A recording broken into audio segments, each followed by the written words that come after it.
करिब 5 दिनको अपी बेस क्याम्पको यात्रा पश्चात आज हामी गोकुलेश्वरबाट मानमा गाउँपालिकाको लाटीनाथ हुँदै गोकुलेश्वरसम्मको यात्रामा छौँ।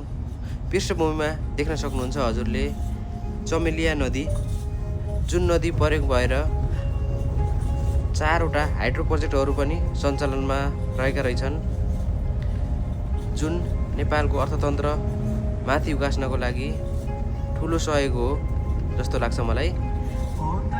आज यो यात्रा हाम्रो गोकुलेश्वरसम्म रहनेछ। गोकुलेश्वर पश्चात अर्को गाडी परिवर्तन गरी हामी दार्चुलाको सदरमुकाम खलङ्गातर्फ अगाडि बढ्नेछौँ। खलङ्गामा बिहानको खाना खाइसकेपछि दार्चुला हुँदै पिथौरागढ हुँदै हामी बनबासा हुँदै महेन्द्रनगरसम्म पुग्नेछौँ। धन्यवाद।